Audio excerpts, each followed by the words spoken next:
So what is a copywriter? What is a copywriter? See, right now I'm spending time so you can write the how-to headline. What is a copywriter?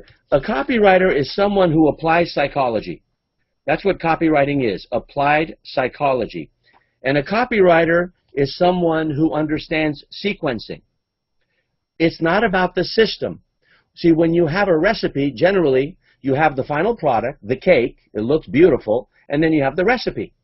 Now, the recipe is a system, but if it doesn't have a sequence, first you put in the sugar, then you put the butter, then you put the salt, then you put the vanilla, then you put the flour, then you put the this, the that. I'm not a baker. My daughter is, actually, a very good one. And I'm going to give you a link where you can see how good a baker she is later today. So you can see what we do with web communication, because I got her with a TV star, and all I did is I sent it to him, and we'll make sure that I share that with you so you see how fast it happens. I didn't know the gentleman, but I went and I visited him. He let us in, and my daughter got to meet him, and it changed her life. So Sandra, remind me of that when we're ready. But the bottom line is it's all about sequencing. It's not the system that's the solution, it's the sequence that's the solution. So what is a copywriter? A copywriter is someone who applies psychology. It's not a novelist, okay? You are getting to their heart, you're not getting to their head. And then it's all about sequencing, all right? So the templates, you know, what is a template? A template is something you can use again and again and again and again, okay? You have templates of headlines that you can use, 27 of them that are there, again and again. Why is a template important? Because it saves you time and money. And how does a template work? You just model it. That's the what, why, how of a template. There are templates for subject lines, which you have in Web Communication Secrets, templates for frequently asked questions, which you have. Now, my template for FAQs, that's the first thing I start with. Here are my templates. Can I register even if I don't have a product to sell? That's the first question people ask me. Will I get help desk access if I have questions? How soon will I get access to the course material so I can start getting my return on investment? Okay, these are questions that are part of a template. So you need to know your frequently asked questions, you need to know your headlines, you need to know your benefits. So, Sandra, we're going to go with your how-to headline. Tell me your how-to headline, and this is for single moms. What's your how-to headline? Go for it. Unmute yourself. I put 3 on the chat. I thought you were going to improve one of those 3 for me. Okay, well, why don't you read them for me? Okay.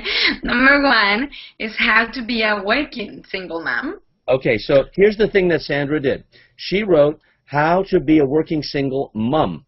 Now, mum in the U.S. is a champagne. Mum in Australia is a mom.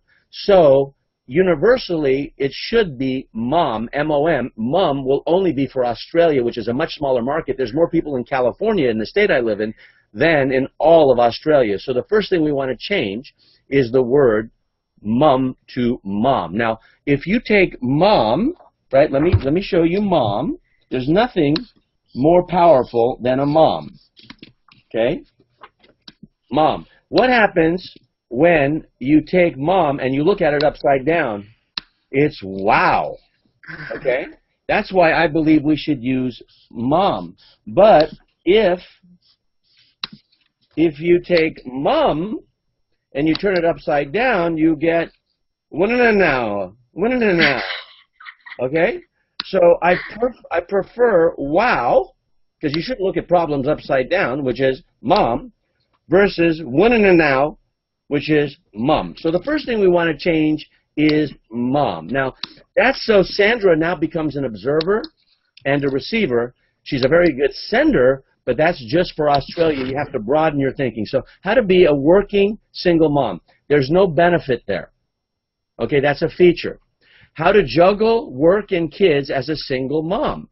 That's better because juggling is a problem. With kids, now we know what kind of mom, right?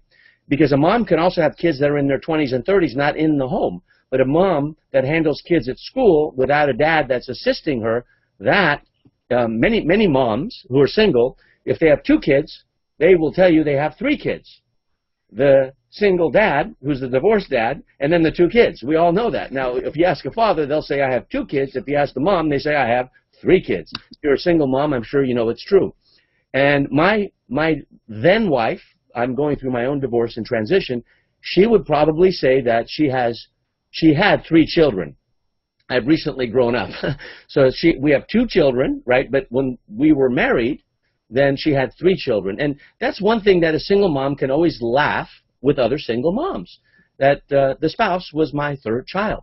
But the dad will never say that, right? The dad won't have that humor because moms and dads think differently. And then number 3 is how to earn money as a single mom, okay? Now, let's put all 3 of those in the chat.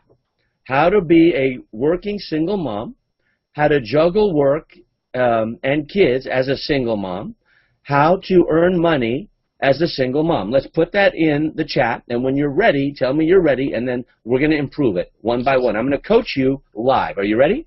Yeah, all 3 are in the chat. All right, so all 3 of those are great headlines, and if you put them together, it would be how to become a working single mom, juggling work and kids, and earning money at the same time. How, not to be, become. Become is a process. Be is an end destination. How to become a working single mom, juggling your work and kids and earning money at the same time. That is putting all 3 together, and that will get you a lot of attention. Now, all I did is I took what Sandra told me. I didn't change anything. I just took what she gave me, and because of my experience, I just made it more powerful. Now, Sandra, what do you think of that? Do you think that's a better headline? Yeah, I love it. It's wonderful. Okay. And do you think that you could actually build a business on that, because do you have any experience there? Yes. Yeah. Sure. You do. Okay, so I want you to type in that headline. So you gave me 3 of them. I just improved it in real time, and everyone else can do the same thing. Now, if someone has some how-to headlines, I can do some coaching live a little later on. So that's the reward you'll get. So I'm going to continue. So next, I want to go into one of my favorite sayings, which I look at every single day, and that is this. Life isn't about waiting for the storm to pass. Many of you are in a storm right now. It's about learning to dance in the rain. Vivian Green. Leave it to a woman to write that. Life isn't about waiting for the storm to pass. Why wait for the storm to pass? Dance in the rain. Because guess what's going to happen? The next storm is going to come. Not if, but when. So if you handle life as if, then you're either in a disaster or you're in between disasters. But if you think of life as when, then you know that disasters are going to happen, and they no longer become suffering. They become problems, and pain is inevitable. Suffering isn't optional. So you know that you'll have pain, and if you just undo the layers of pain, inside there's joy. Now, that's a spiritual concept, and many spiritual traditions believe in that. Joy is not something out there. Joy is something in here. This is my belief. And suffering is just removing the layers of pain. Suffering is cumulative pain. Now, if you don't remove the pain one by one sequentially, then you stay in multiple pain. That's called suffering. And the Buddhists say, in fact, Buddha woke up and said 3 words, life is suffering. And that has many, many meanings. In the Buddhism tradition, it means something very different than what most Americans or Judeo-Christian thoughts would be given it. In the East, when you say, hey, where's your mind? In the East, the Far East, they say here. When you ask people in the West, where's your mind? They say here. Well, I'm born in the West. I happen to believe my mind is here. And right now, I think this is connecting with your mind, which I believe is also here. Now, I don't know if you believe that or not. Don't believe a word I say. You've heard me say that again and again. But what I'm doing is I'm sharing my mind with you so that you at least know where I stand so you can agree or disagree with me. All right.